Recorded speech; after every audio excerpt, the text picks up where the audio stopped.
Bueno, Joel, no hay problema. Ya va a aparecer algún voluntario o voluntaria.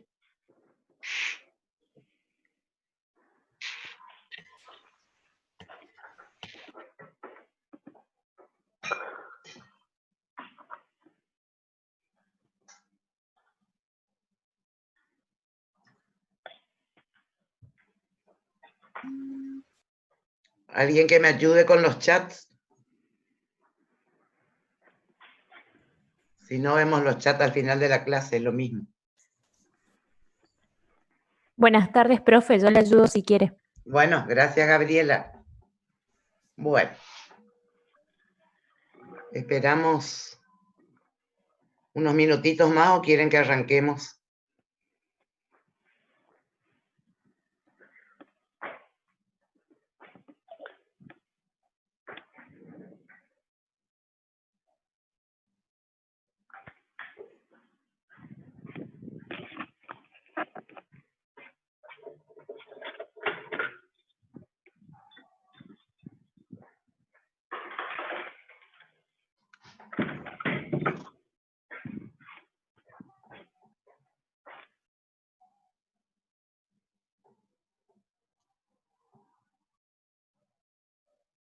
Bueno, ¿les parece que empecemos? Así terminamos unos minutitos antes para que les dé tiempo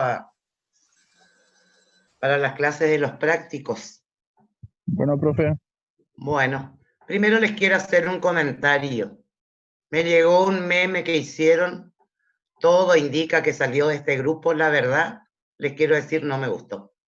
Quería que sepan porque no me gusta quedarme con las cosas atragantadas. Quería comentarle que no me hizo ninguna gracia. Bueno, vamos a la clase.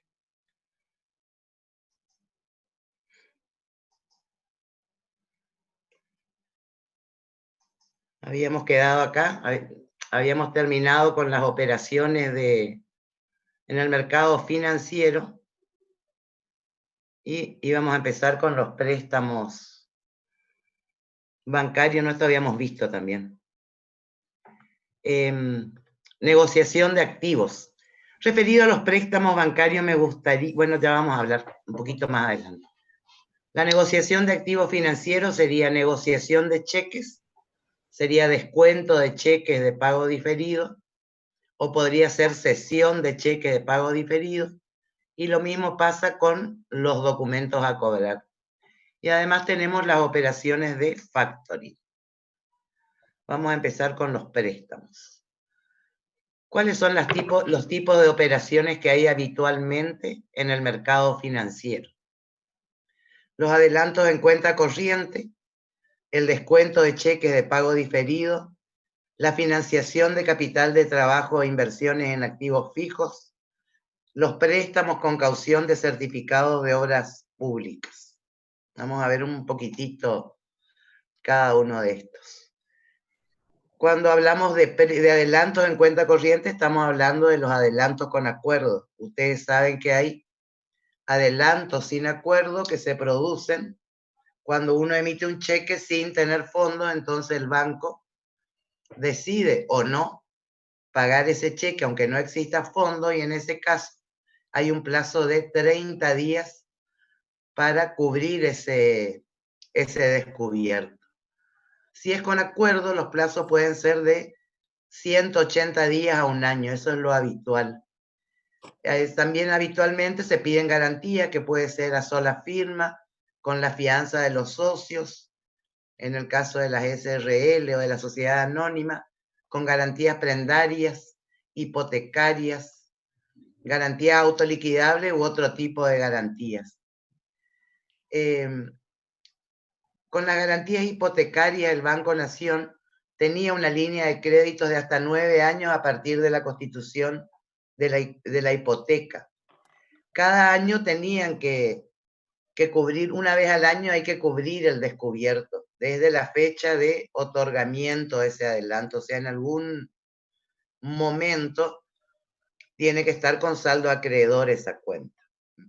Y por eso cobran, además de las tasas por el uso del dinero en el tiempo, se cobran comisiones, que suele ser un porcentaje del importe prestado, en este caso el importe acordado. También puede haber financiación de capital de trabajo e inversiones. En general, para el capital de trabajo el plazo es de hasta 3 años para que se consolide esa inversión en capital de trabajo. Y para las inversiones en activos fijos, hasta 10 años. Siempre habitualmente son con garantías y también se cobran comisiones y tasas. Descuento de cheques de pago diferido.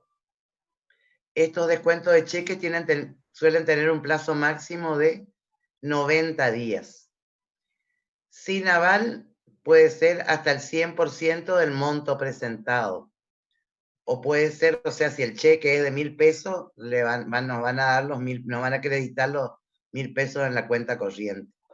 O puede ser con garantías, sola firma, fianza de tercero u otras. Siempre las comisiones y las tasas, por supuesto. Préstamos con caución de certificados de obras públicas. Esto es para las empresas constructoras o viales. Aparecían dos, era del certificado de obra de la Dirección Nacional de Vialidad y de la Subsecretaría de Recursos Hídricos. Le daban por los certificados de obras públicas de la Secretaría de Recursos Hídricos hasta el 70% del importe del certificado y hasta el 95% en el caso de la Dirección Nacional de Vialidad. Ustedes saben que cuando se hacen obras públicas, los contratistas, a medida que van avanzando en el trabajo, hacen una certificación que presentan al cobro en la repartición correspondiente. Entonces, mientras se hacen los trámites de pago, que suelen llevar su tiempo, pueden descontar estos certificados en los bancos. El plazo es de... ¿Sí? Esa diferencia en la tasa que le acreditan al que presenta los certificados, Sí. ¿a qué se debe? Son unos aforos que se toman. En general son unos aforos que cubren, es para cubrir los intereses o cualquier gasto que pudiera haber. Por eso no entregan el 100%. ¿Está?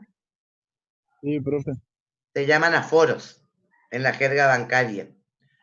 Okay. El plazo suele ser de hasta 180 días y la garantía la solicita el banco a satisfacción. Aparte del certificado, digamos que es un título que se puede ejecutar, pueden pedir otro tipo de garantías.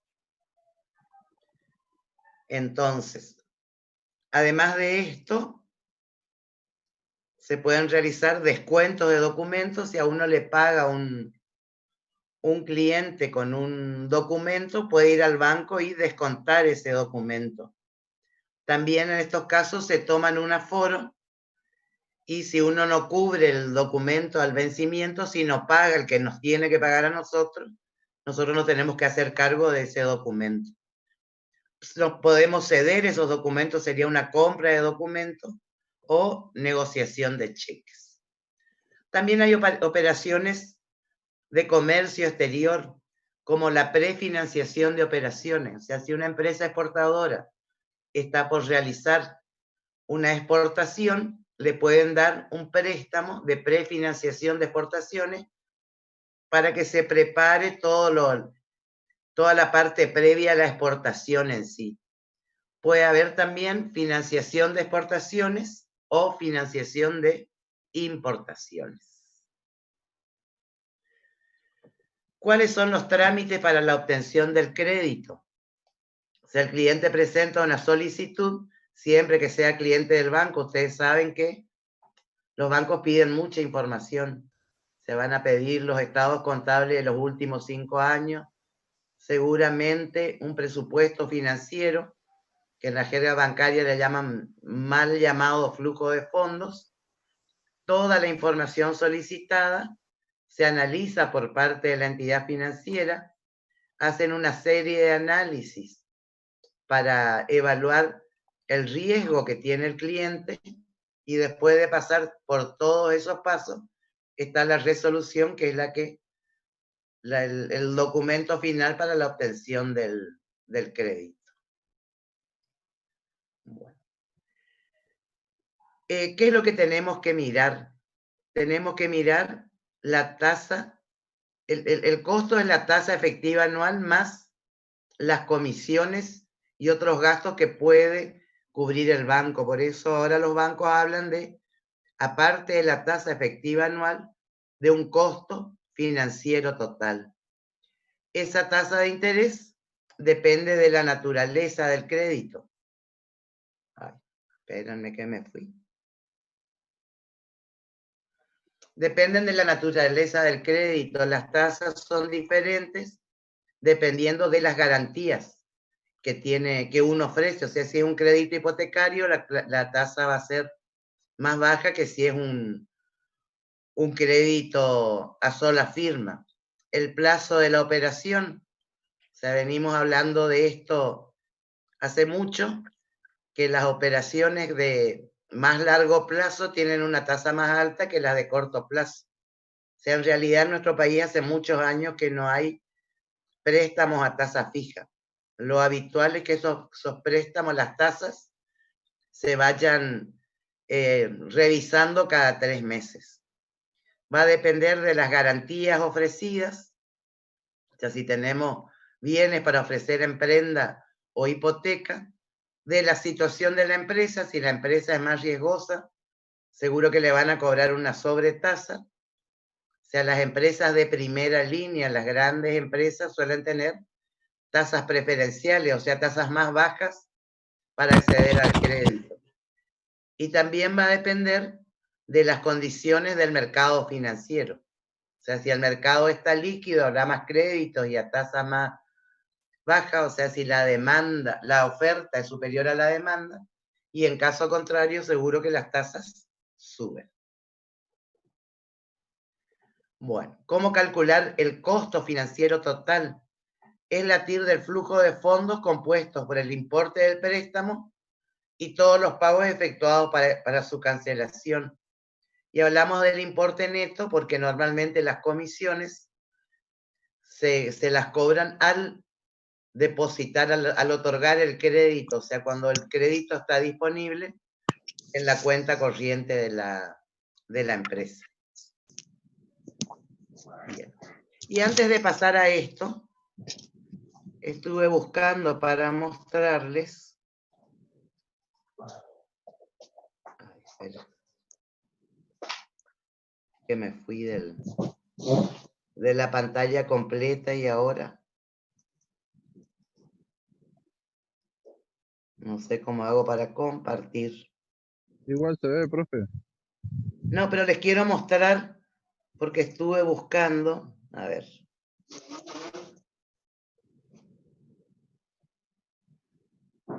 No sé cómo hacer la pantalla completa ahora. Acá. No, esperen, tengo que dejar de compartir primero. Ahí está. No les quiero mostrar porque estuve mirando, buscando en internet los distintos préstamos que tienen los bancos oficiales para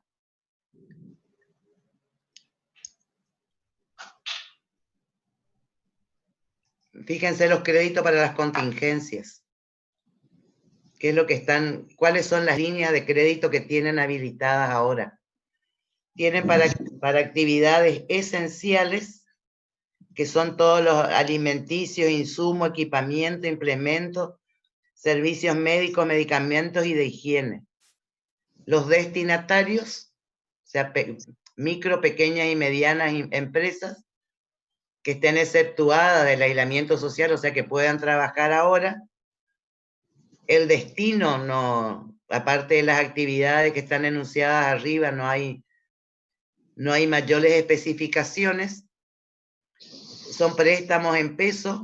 Los montos son para realizar inversiones hasta 5 millones de pesos y para capital de trabajo hasta 3 millones de pesos. Desembolso único, o sea, le acreditan todo de una vez. Le dan hasta el 100% del apoyo solicitado por el sistema alemán con pagos semestrales. Las garantías de satisfacción del banco pueden ser prendarias, hipotecarias. El primer año la tasa es del 18% nominal anual fija. Estos son préstamos subsidiados por el gobierno, por supuesto, porque si no, no podrían pagar cobrar esa tasa. El resto del plazo a tasa variable, Badlar, que es la tasa de los depósitos a plazo fijo de más de 1 millón de pesos de 30 a 35 días, más 5 puntos porcentuales anuales. Después tienen créditos para pago de haberes con el aval de FOCAR, la nómina de empresas que se anotaron. La tasa efectiva es del 24% nominal anual, con el aval del Fondo de Garantía Argentino, destinada a todas las empresas. El destino es exclusivamente para el pago de salarios y es hasta una nómina salarial, o sea, el total de salarios de un mes. Sistema alemán con pagos cuatrimestrales de capital e intereses. Y después tiene otra línea que es para teletrabajo, para las empresas que se cambiaron para hacer ventas por internet. No hay diferencia de empresas, es para la adquisición de los bienes necesarios para que el plantel de trabajadores cuente con lo necesario para realizar la actividad, hasta 3 millones de pesos y hasta el 20% del valor de los bienes adquiridos para gastos de instalación. El plazo es de 36 meses, también es con sistema alemán y pago semestral. Tasa 18% anual, igual que el primero que vimos, y el segundo y tercer año Badlar más 5 puntos. Fíjense, este es el nuevo Banco del Chaco. El nuevo Banco del Chaco tiene descubierto en cuenta corriente. Fíjense la diferencia en las tasas. Estos no son... ¿Cómo? Los adelantos en cuenta corriente, fíjense que no tienen tasa subsidiada. La nominal anual es del 43, la efectiva de 52,59 aproximadamente, y el costo financiero total 68,73, un poquito más. A ver qué más tenemos. Fíjense que estos son los productos del banco, son las líneas de crédito que tiene, y uno puede pedir préstamo por cualquiera de estas líneas. Por ejemplo, valores negociables, acá tenemos con cheques de pago diferido para gastos de evolución y consumo, personas físicas y jurídicas, monto igual a la facturación promedio mensual declarada, el plazo máximo es de 90 días y la garantía es sola firma o fianza de terceros. El costo financiero es un poco más bajo que el de los descubiertos en cuenta corriente. Bueno, y las condiciones hay que mirar. Después hay otra línea que es valores negociables con tasa de interés bonificada. Esto es para personas físicas o jurídicas. A ver qué dice, tienen 2 líneas, consignatarios de remates, ferias, y la otra son colegios, federaciones y asociaciones de prestaciones de salud. Fíjense que cada línea tiene sus destinatarios y sus costos. Destino, por ejemplo, adquisición de bienes de capital, construcción de instalaciones para la prestación de bienes y servicios o construcción de instalaciones necesarias para la comercialización. Esta sería la línea producción e inclusión Tienen líneas para MIPYMES. Tienen operaciones de leasing que ahora vamos a ver. ¿De qué se trata? Línea empresa proveedores, línea subsidio de tasa, microcréditos de emprender. Y después, el Banco de Corrientes tiene las líneas generales de crédito, que tienen unos cuadros para compra de campo, para compra de ganado, retención de vientres. Esta sería para el sector primario. Infraestructura, equipamientos rurales, compra de equipamiento para empresas, Warrant, que hablamos el otro día.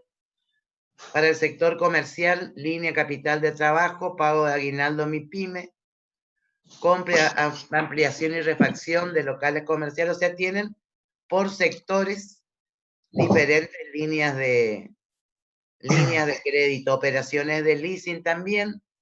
Por ejemplo, renovación de taxi y remis.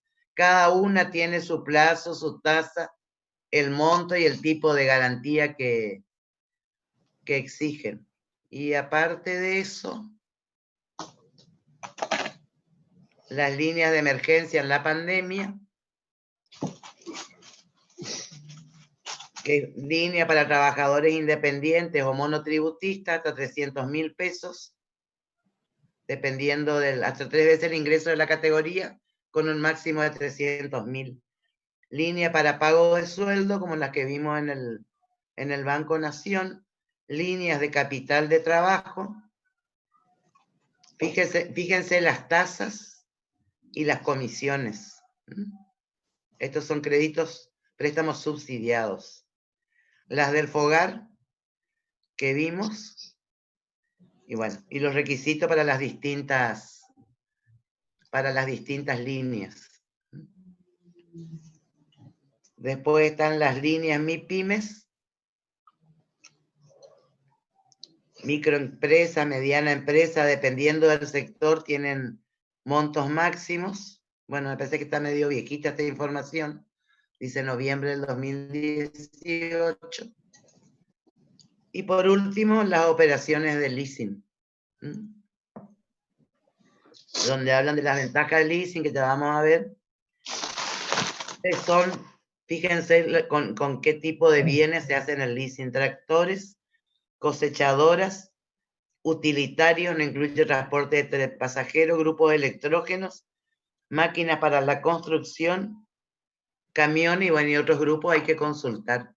Quería mostrarles esto para que vean que las páginas de los bancos publican las diferentes líneas de crédito que tienen, que serían los productos, el equivalente a los productos para las empresas. Me parece que hay un comentario en el chat. Que cierran un micrófono. Bueno, seguimos entonces.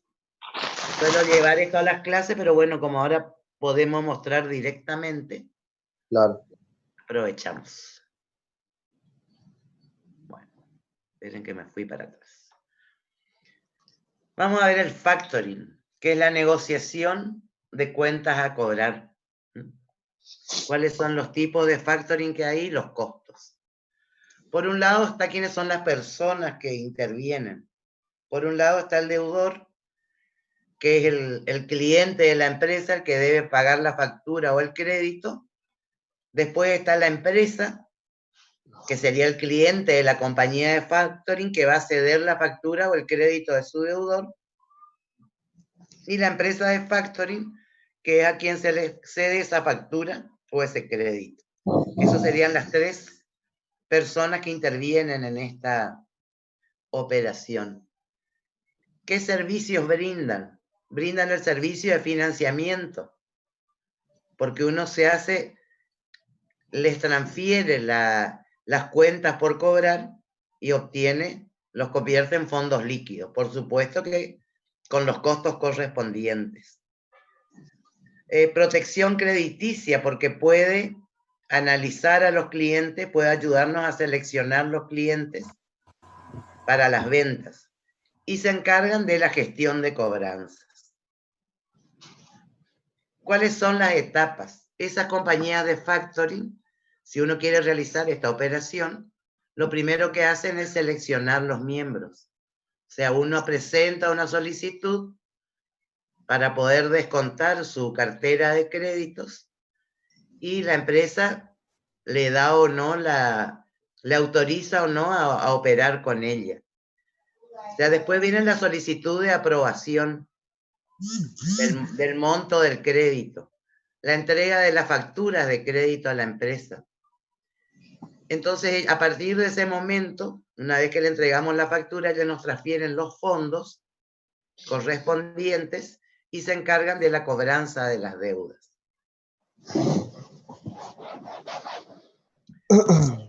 Puede ser objeto de factoring, facturas de crédito, cheques de pago diferido, letras de cambio, que son las que se suelen ocupar en las operaciones de comercio exterior, pagarés, facturas de exportación o cartas de crédito, que también corresponden a operaciones de comercio exterior.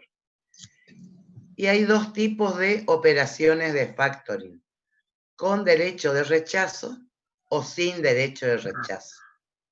Con derecho de rechazo, la empresa que hace la compañía de factoring o la empresa que realiza el factoring analiza los créditos que le transferimos y devuelve a la empresa, o los mantiene, pero los devuelve si no le cobran, todos aquellos clientes que no realicen el pago. O sea, todos los que no pudieron cobrar, le devuelven los valores a la empresa. Y sin derecho de rechazo, en ese caso, el factor es el que asume el riesgo. O sea, por supuesto que nos va a cobrar una tasa por asumir ese riesgo. Nosotros le transferimos toda la cartera y se encargan de todo. Bueno, normalmente estas empresas de factoring contratan un seguro de crédito sobre toda la cartera por si hay incobrables. Eso en el caso de que sea sin derecho de rechazo. Se encargan de la gestión de los deudores, se encargan de todo lo que es la cobranza. Le dan financiación a su cliente, que es la empresa que le transfiere las cuentas por cobrar. Y, por supuesto, los servicios que le presta es el anticipo de los fondos, porque uno hace un acuerdo con estas empresas y lo que hacen es anticiparle los fondos de las cuentas por cobrar. Pueden hacer estudios de mercado, pueden seleccionar los clientes, pueden redactar las facturas de crédito. Eso de acuerdo a lo que se convenga con la empresa. ¿Qué le cobran a su cliente las empresas de factoring? Le cobran una comisión que va a depender de la situación de los deudores. Como ellos se dedican a esto, conocen a los clientes y manejan mucha información, dependiendo de la cantidad de facturas, porque puede haber una empresa que descuente 5 facturas muy importantes y otra que descuente 1000 facturas de importes muy, muy pequeños. De los plazos del pago, o sea, qué plazo realizamos las ventas nosotros, cuando más largo es el plazo, aparte de cobrarnos los intereses, posible que nos cobren una comisión adicional, y del tipo de factoring, si es con derecho de rechazo o sin derecho de rechazo. Y además de eso nos cobran los intereses, que son intereses adelantados. Es como que son las operaciones de descuento que ustedes estudiaron en matemática financiera. Habitualmente no entregan el 100% del valor de las facturas, sino que se toman un aforo y ahí nos entregan el 85, 90, 95% del total de la cartera que le transferimos, y recién cuando se cobran esas facturas, se ve si el aforo no se utilizó, se devuelve, pero es para los casos en que haya algún tipo de inconvenientes.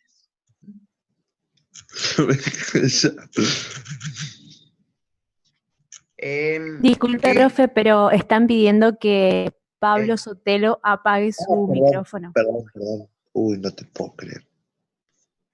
Bueno, Gracias. ahí parece que se dio cuenta y apagó. Gracias. Sí, no, Gracias, Gabriela. Estoy en el celular y no veo, disculpen. No, no hay problema. Bueno, ¿cuáles son? Bueno, ya hablamos de los componentes del precio, de los costos versus los servicios prestados. ¿Qué significa para la empresa hacer un contrato con una empresa de factoring? Tiene una reducción de los gastos administrativos, porque todo el sector de cobranza, o una gran parte puede ser, excepto los que se dediquen a la operación, hacer todos los trámites del factoring, o sea, no necesitamos tener mucha gente en el sector de cobranzas. Disminuyen los gastos de cobranza y los judiciales si el factoring es sin derecho de rechazo. Y en ese caso también los incobrables, porque nos van a cobrar una comisión mayor, pero no nos tenemos que preocupar por los incobrables. Pasan a ser un problema de la empresa que realiza el factoring. Muy bien. ¿Vamos bien hasta acá con el factoring? Sí, profesora, ¿Sí? ¿Te escucho? la tasa que descuentan depende del análisis de la cartera que haga la empresa.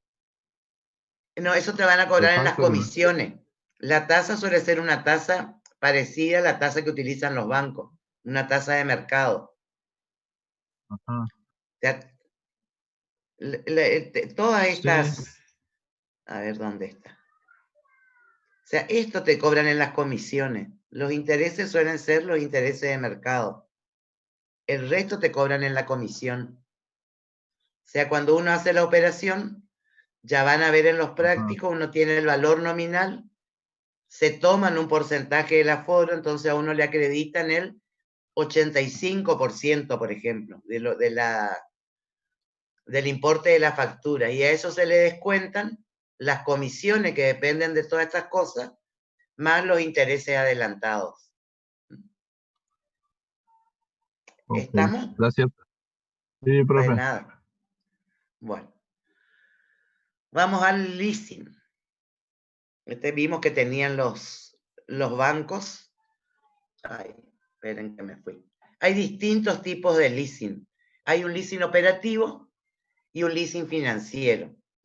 Y a su vez el leasing financiero puede ser leasing directo o sale and leaseback, o sea, venta y alquiler. Vamos a ir viendo en detalle cada uno de estos, pero para que tengan una idea, me pareció interesante mostrarles esto. Si el leasing es operativo, tenemos el que fabrica el producto, que realiza un contrato con el cliente final.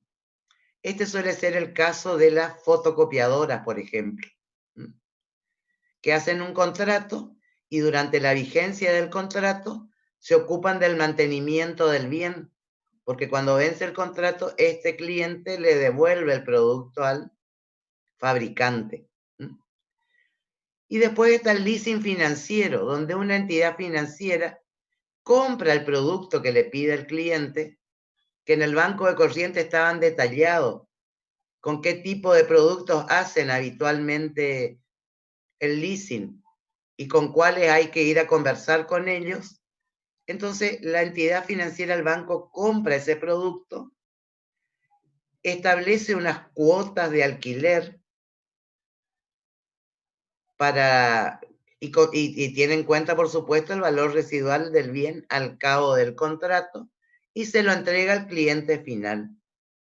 Este cliente realiza el pago de las cuotas y disfruta del uso del bien, o sea, hace el usufructo del bien.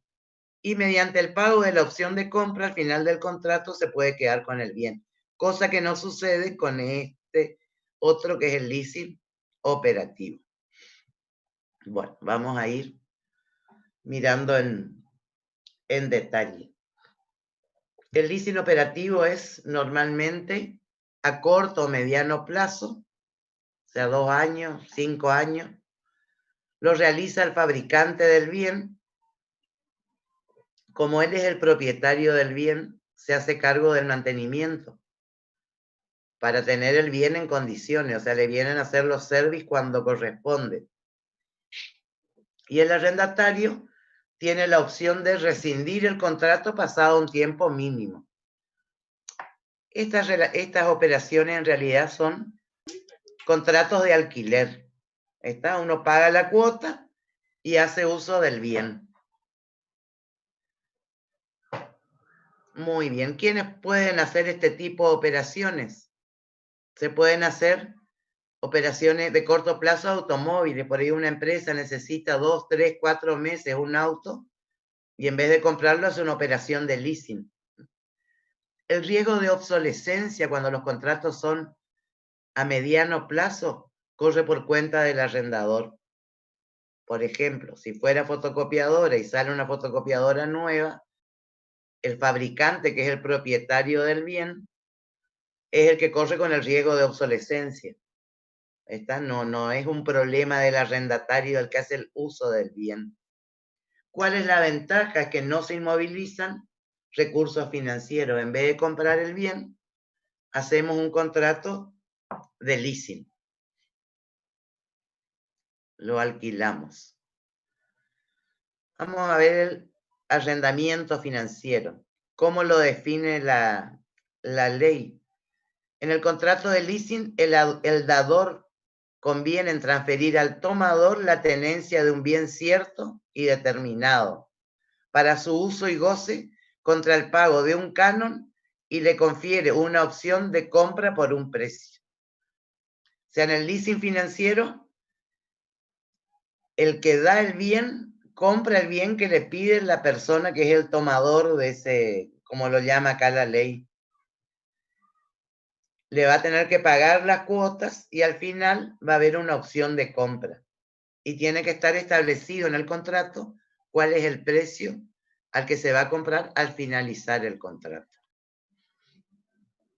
Es un contrato de alquiler a largo plazo y es una alternativa que tienen las empresas para disponer de activos fijos sin hacer un desembolso importante. Está el arrendador, que es el propietario, en este caso una entidad financiera, y el arrendatario, que es el usuario del bien o el cliente de esa entidad financiera. Bueno, esto es general, pueden ser empresas que se dedican a hacer leasing, entidades financieras o fabricantes o importadores. En realidad, el leasing financiero es una forma de financiación. Ustedes saben que si uno va a adquirir un bien de uso, los bancos habitualmente no financian la totalidad del bien de uso. Pueden financiar hasta un 70 o un 80% del valor del bien.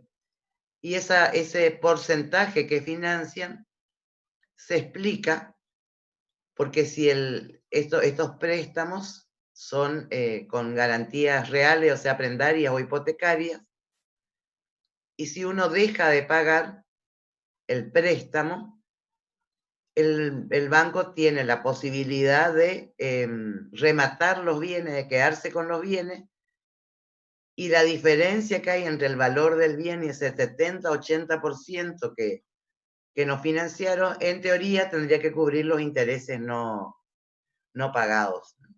Esas serían los préstamos habituales.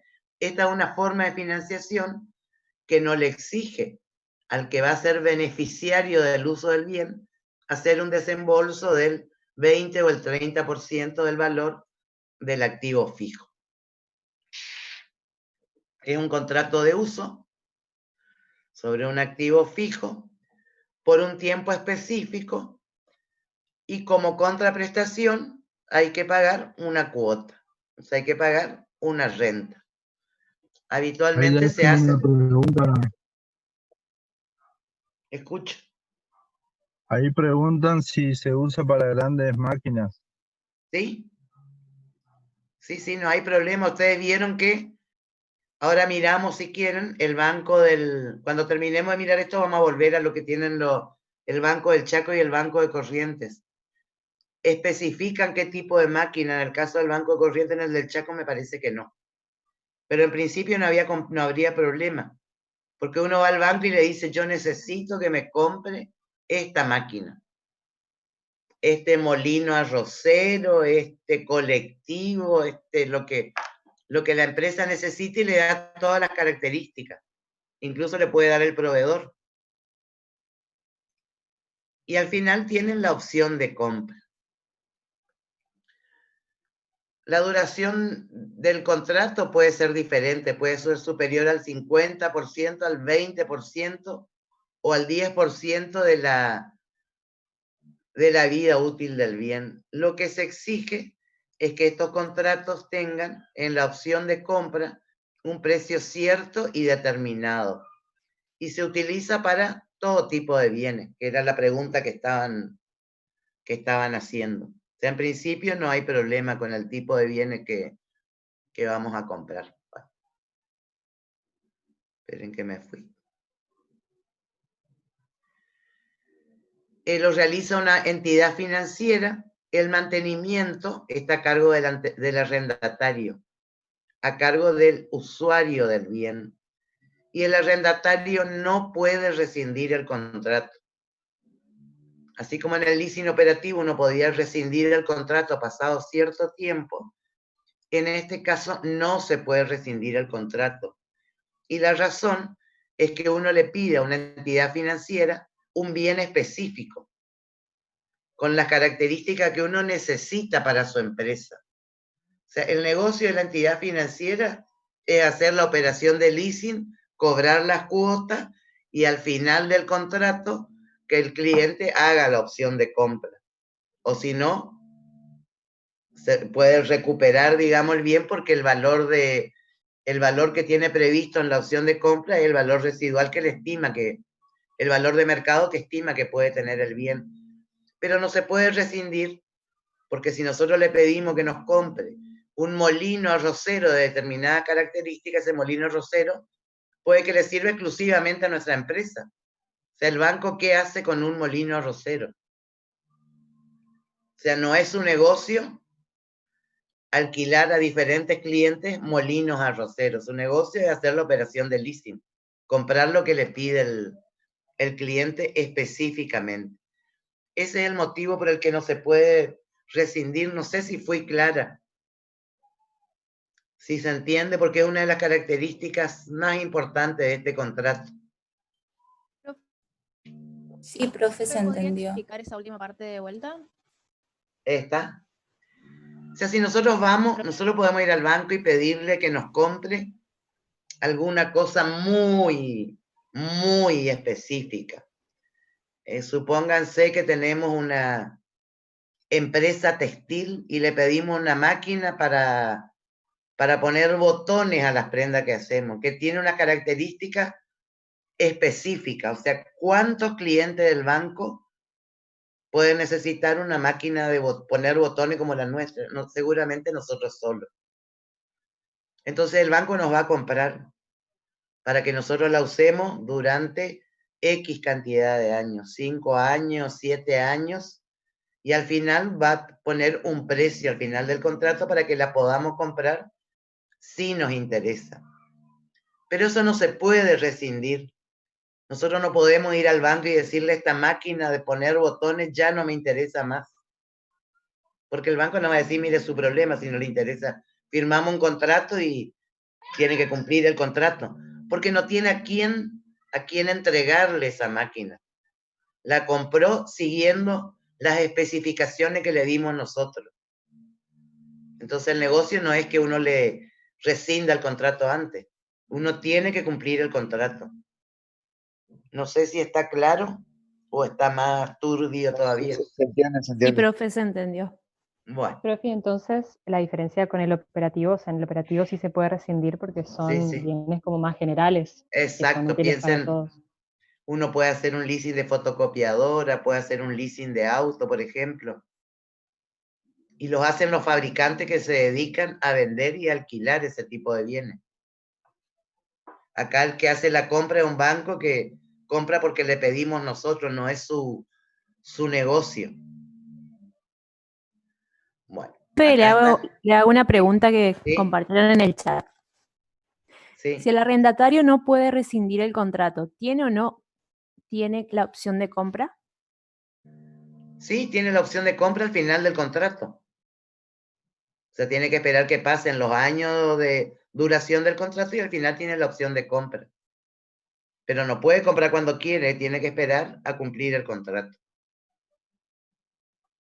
Porque ahí se establece cuántas cuotas va a pagar, de qué monto, durante cuánto tiempo, y después está la cláusula de el valor del bien al vencimiento del contrato para que haga la opción de compra. Bueno, entonces el banco compra el bien de acuerdo a lo que le pide el arrendatario, la máquina esa de poner botones. No se puede rescindir, cubre la mayor parte de la vida útil del activo. El mantenimiento está a cargo normalmente del arrendador, del que hace uso del bien, y siempre tiene la opción de compra al final del contrato. Profe, y ¿Sí? si primero se determinó que no se iba a comprar, ¿se puede durante o sea, en el medio del contrato cambiar de opinión, No, digamos? no, o sea, Pero el contrato tiene una cláusula de opción de compra que uno hace la opción cuando termina el contrato, no antes. Claro, No se puede, claro, no sí. se puede rescindir. Si vos querés comprar antes, no podés. Hay que esperar que termine el contrato. Claro, sí, yo decía ejercer la opción de compra, decir que vas a comprar cuando vaya a terminar, pero claro, se determina al finalizar el contrato recién, no es que Sí, se fija antes. No, se fija el precio, pero no, la opción vos la tenés hasta el último día. Cuando vence el contrato, puedes decir sí, voy a hacer uso de la opción de compra o no, no me interesa el bien. Voy a comprar uno nuevo, voy a hacer otro contrato de leasing por uno nuevo. Ahí hay preguntas en el En el chat, chat, profe. bueno, ¿quién me lee las preguntas del chat? Gabriel era mi ayudante, no sé si está. Sí, profe, es Bueno. en base a lo que estamos hablando y el derecho de opción a compra. Ujú. Si me aguarda un segundito, vuelvo para atrás. Sí, tranquila. La pregunta que le leí hoy, siguió el chico comentando, tener la opción es tener el derecho a ejercer si quiero el derecho a comprarlo. Exacto. Entonces, ¿tengo derecho al final de no comprar la máquina de botones? Totalmente, totalmente. Es un derecho, no una obligación. Dice, y sigue, profe. ¿Sí? Pero si quiero no comprarlo, ¿tengo derecho al final de no ejercerlo? Dice. Sí. Sí, cuando llega el momento uno decide si compra o no compra. No hay ningún problema. Pero siempre hay que esperar el final del contrato. Y después también dice el banco y que el banco haga lo que pueda con la máquina de botones. No. El banco no nos va a permitir que le devolvamos porque nos compró lo que quisimos.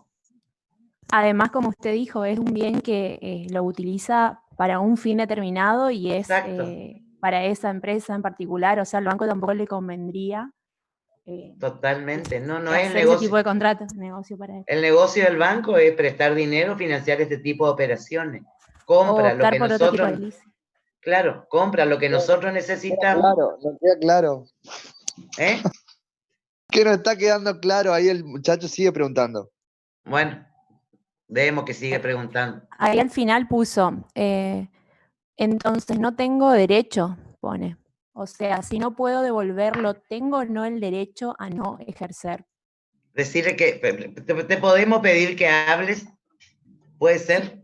Sí, porque capaz que no Porque sé no, bien lo que quiere sí, expresar. sí.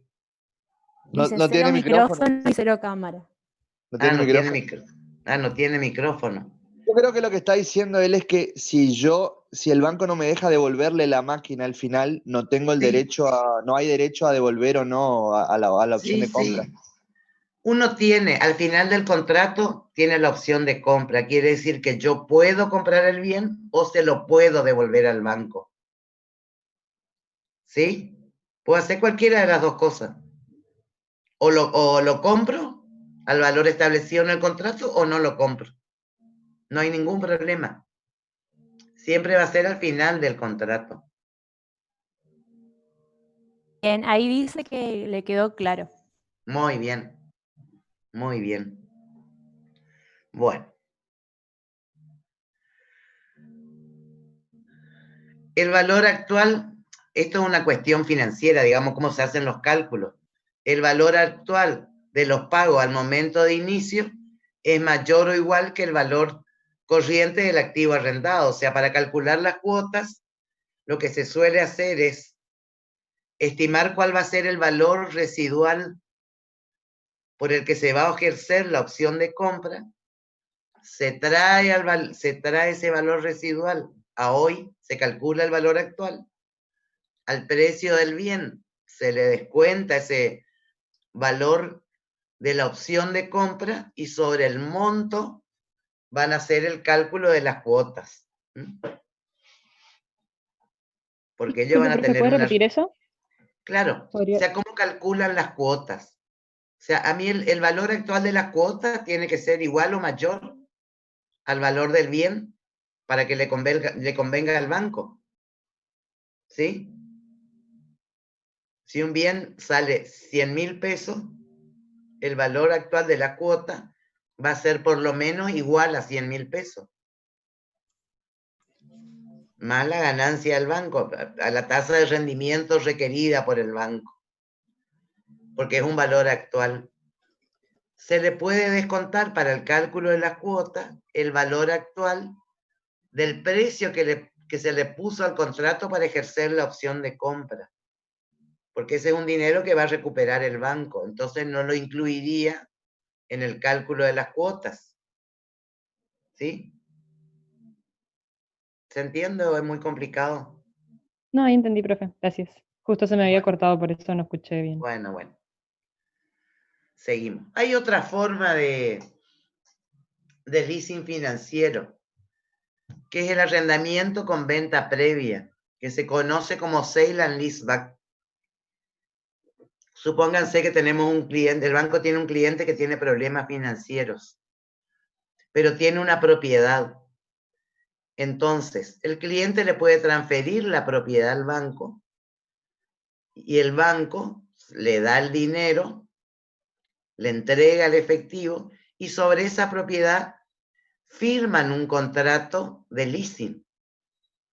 Entonces, el cliente sigue usando su misma infraestructura, su mismo local, va pagando cuotas de alquiler porque dejó de ser suyo y al final del contrato tiene la posibilidad de volver a recomprar el bien.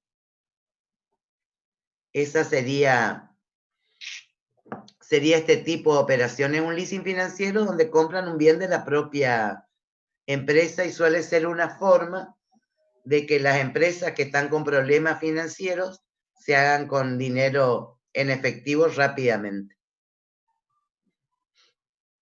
Esto normalmente son bienes de uso. Porque acá el banco sí se puede quedar con un bien de uso y rematarlo, tiene más mercado que la máquina de poner los botones.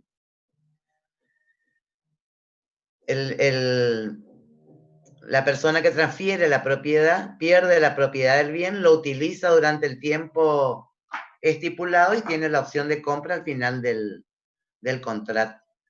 ¿Cuáles son las ventajas? Lo que les comentaba, que financian el 100% del activo que estamos necesitando.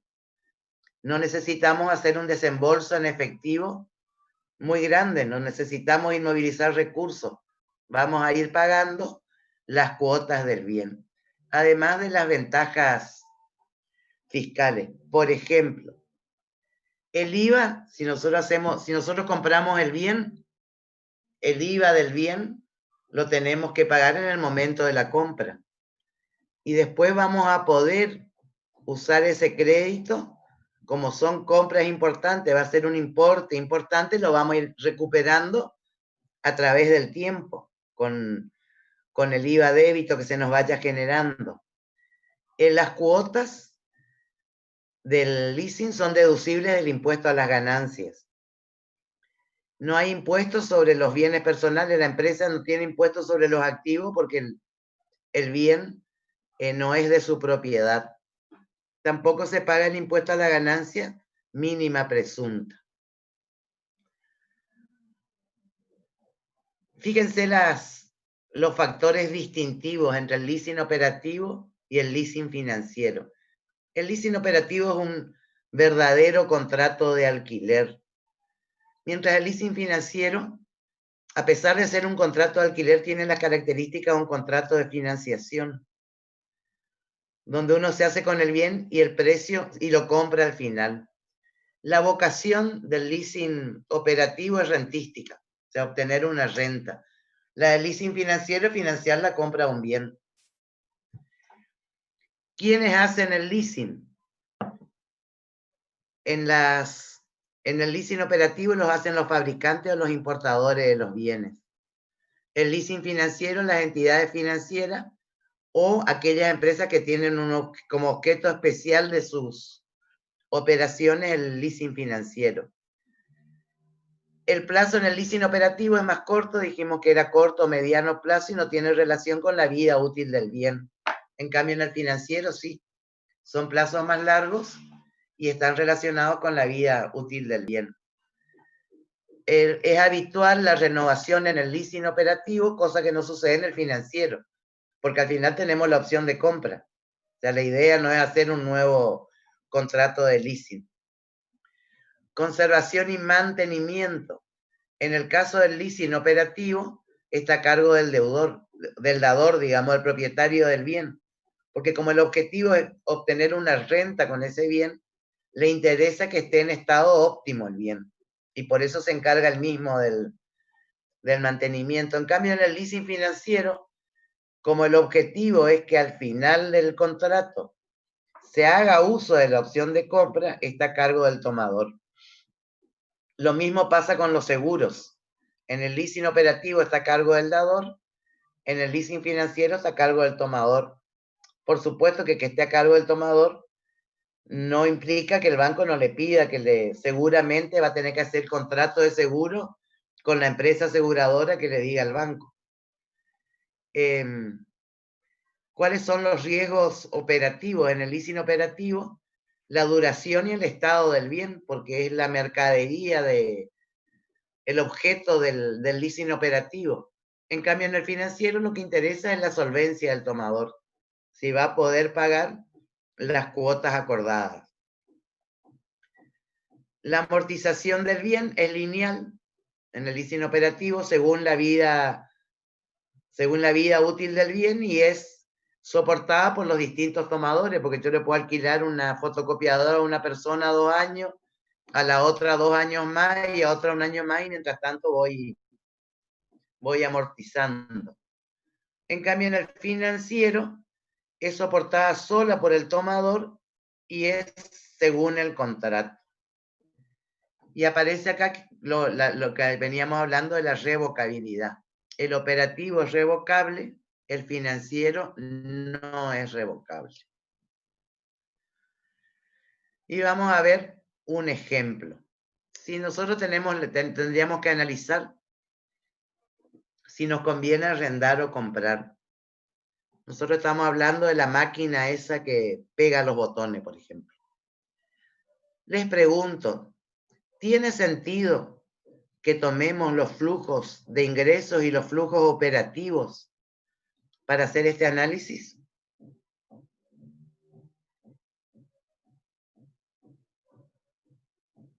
A ver, escucho opiniones.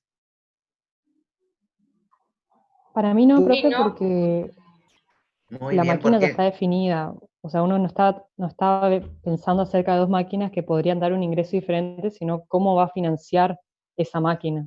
perfecto, los flujos de ingresos, al estar definida la máquina. O sea, los ingresos operativos y los egresos operativos van a ser lo mismo. Compremos o arrendemos porque tenemos definida la máquina que vamos a comprar. Entonces, si nosotros arrendamos, vamos a pagar una cuota, vamos a pagar el IVA de esa cuota y vamos a poder deducir del impuesto a la ganancia la cuota. Si nosotros compramos, vamos a tener que pagar el valor del bien. Aunque compremos con un préstamo, siempre va a haber un porcentaje del bien que vamos a tener que desembolsar como anticipo, y vamos a tener el IVA sobre el valor del bien, que lo vamos a poder ir utilizando en meses sucesivos.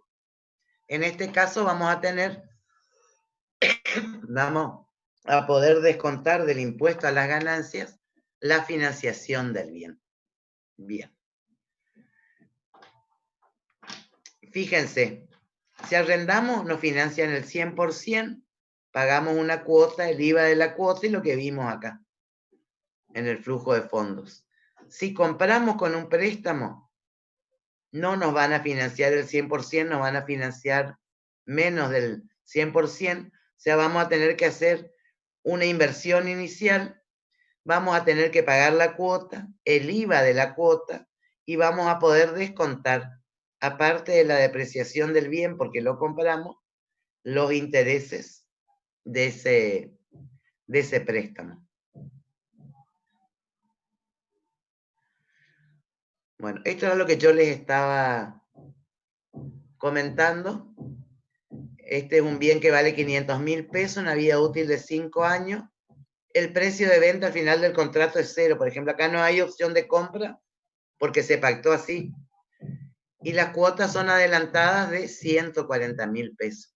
Este sería el flujo de fondos de arrendar. Del arrendador. O sea, va a realizar una inversión de 500.000 pesos, nos va a cobrar cuotas anticipadas durante 4 años. Este es el flujo neto de fondos. La TIR va a ser del 20,35%.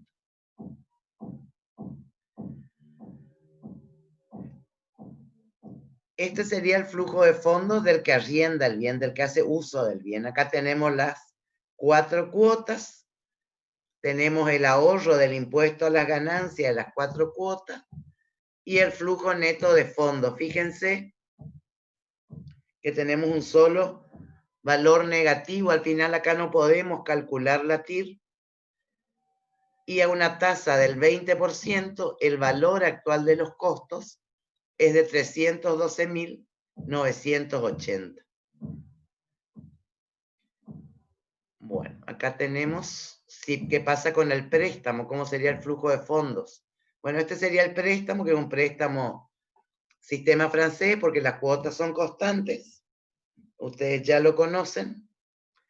Tenemos el valor de origen del bien, amortización anual, amortizaciones acumuladas, valor residual, 1.000, precio de venta 0, resultado de la venta va a ser una pérdida de 100.000 pesos. Entonces, ¿cuáles serían los flujos de fondos de comprar con un préstamo? Tenemos la cuota del préstamo. Bueno, primero compramos el bien en el momento 0 con un préstamo. Hay que disponer de 150.000 pesos en el momento 0. Tenemos las cuotas vencidas, el ahorro de impuestos por intereses, el ahorro de impuestos por la amortización, y podemos calcular el valor actual de los costos a una tasa del 20%. En este caso es 346.853. Fíjense que acá tenemos el valor actual de los costos de comprar y de arrendar. ¿Qué nos conviene hacer? ¿Compramos o arrendamos? El leasing. Arrendar, ¿Por qué nos conviene arrendar? Muy bien. porque es menor el costo. Porque es menor el valor actual de los costos. Fíjense cómo se arman los flujos. Acá lo interesante es ver cómo se arman los flujos. Acá está con la opción de compra. Bueno, este es el flujo de fondo del arrendador que invierte los 500.000 pesos, cobra las cuotas adelantadas y al final vende el bien en 100.000 pesos. Su tasa sería esto le da una TIR del 20%. Este sería el flujo del arrendamiento, o sea, tenemos las cuotas adelantadas, el ahorro de impuestos y el valor de compra al final del contrato. Fíjense que un bien que vale 500.000 se compra al cabo de 5 años en 100.000. Tenemos los flujos de fondos de los 5 años y el valor actual de los costos de arrendar con opción de compra. Si lo comparamos con el flujo de fondos de comprar, en este caso nos convendría que hacer ¿qué cosa?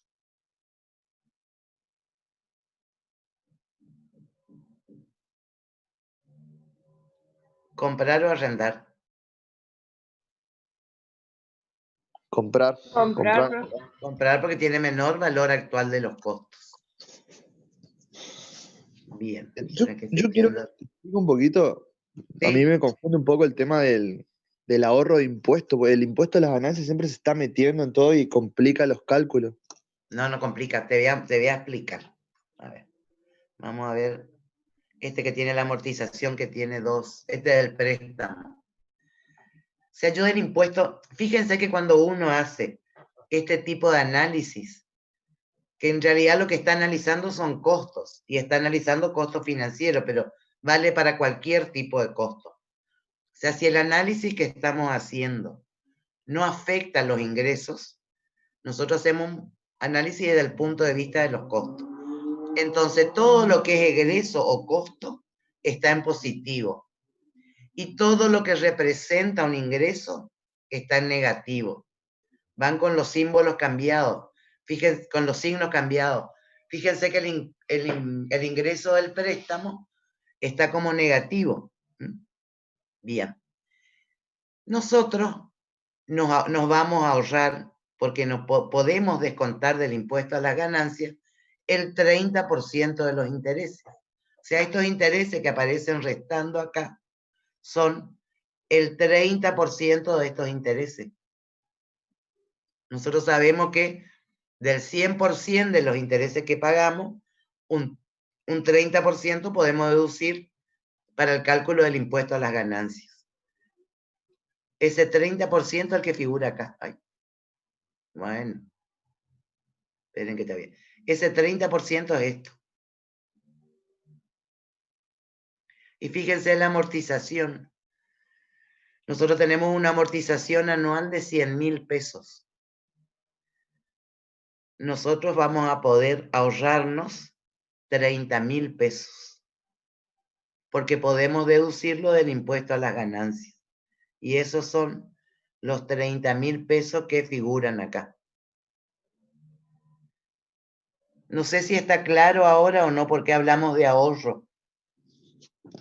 Sí. En este caso por interés y por amortizaciones. Claro. Pueden haber más conceptos, me parece. No hay más conceptos. ¿No? Únicamente eso. Si ustedes miran, hagan un ejercicio con cualquier estado de resultado de los prácticos. Vieron que uno tiene ventas, menos costo de venta, está la contribución marginal, después vienen los gastos fijos, las amortizaciones, bueno, todo hasta que llegan al resultado antes de impuestos. A eso le sacamos el 30% y tenemos el impuesto a las ganancias.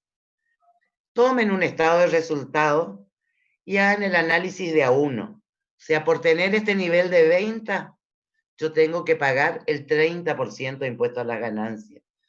Pero como para generar esos ingresos, yo tuve costos variables, le puedo descontar el 30% de los costos variables. Le descuento el 30% de los gastos fijos, el 30% de las amortizaciones. El importe al que llegan al final del impuesto es el mismo. ¿Está? Si ustedes hacen eso, ¿sí? Sí. Si no, yo armo un Excel para la próxima y les muestro. Para entender cómo funciona esto del ahorro de impuestos. ¿Profe? ¿Sí? Y sabe que le estaba por preguntar al profe de práctica nomás, pero de paso aprovecho para preguntarle, ya que está hablando de esto, porque en los ejercicios de leasing que nos están en la guía, en las resoluciones hay un ahorro de impuesto a las ganancias por venta del equipo, que se calcula sobre el resultado de la venta, y a mí me llamó la atención eso. No sé, la verdad que no sé, tendría que mirar el ejercicio y no lo tengo presente. Profe, Para decirte así de memoria, sí. creo que ese ejercicio es porque da pérdidas. Da pérdida el resultado de la venta, digamos. Por eso es que descuenta el impuesto a las ganancias. Claro, da pérdida, por eso es. Escuchen, si nosotros... Claro, sí. El resultado es negativo, entonces ahí no podemos sacar el impuesto a las ganancias. Claro. Si fuera esto, por ejemplo, pero esto sería del arrendador, si vende en 0 pesos, o sea, no puede vender algo que para él sale 100.000, se va a ahorrar por esta pérdida el 30%, 30.000 pesos menos. Porque perdió en la operación, debe ser un caso así. La verdad así que no, es, profe. Si era un caso así, no me di cuenta. Sí, es verdad. No hay problema. No, sí me llamó la atención. Está, bueno. A ver.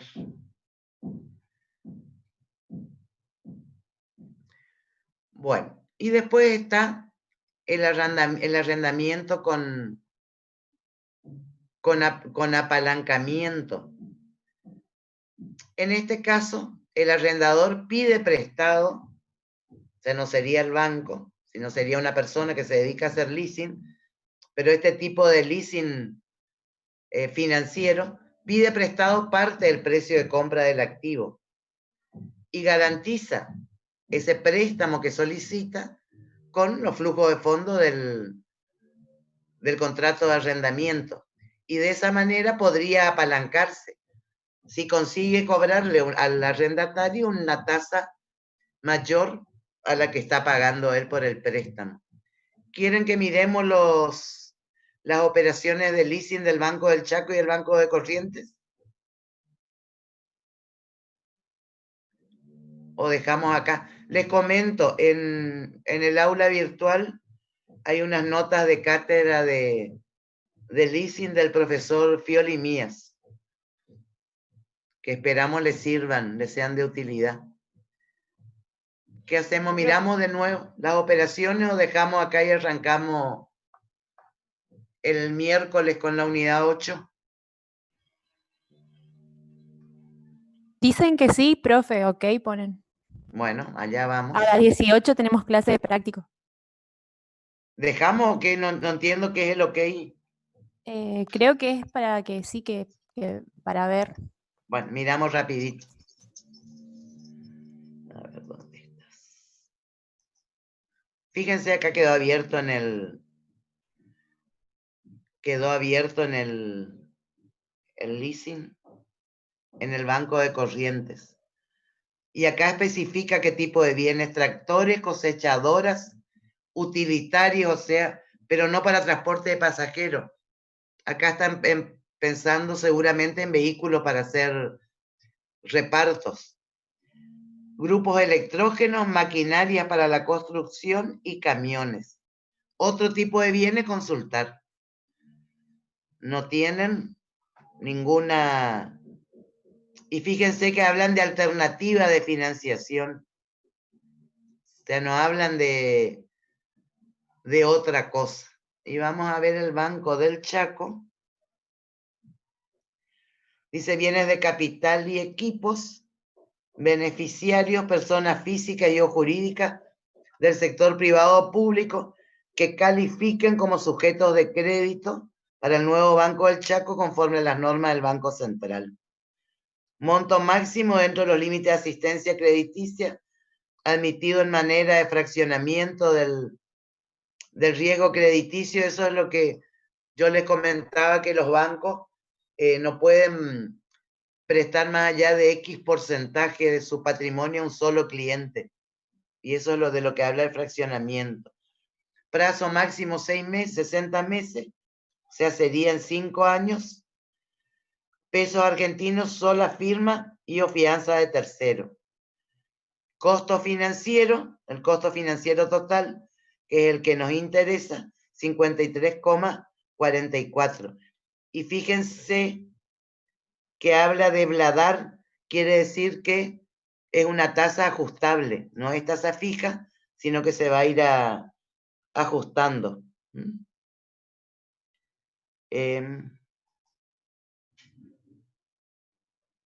A ver, un canon que puede ser mensual, bimestral o semestral por el sistema francés, canon inicial hasta el 40%, opción de compra o valor residual, y tienen un máximo, un mínimo, un 3%, un 40%, dependiendo del tipo de préstamo. Bueno, y acá se puede bajar un PDF con las condiciones. Si les interesa, entren a curiosear, a mirar qué hay en la página de los bancos. Yo les puse los 3 bancos que tenemos, el Banco Nación y los 2 bancos de provincia, pero podrían entrar a mirar en cualquiera de los bancos comerciales que hay acá en la zona. Bueno, dejamos acá entonces. Nos vemos el próximo miércoles. Nos vemos. Bueno, profe, muchas gracias. Chau, hasta el miércoles. De nada. Hasta el miércoles.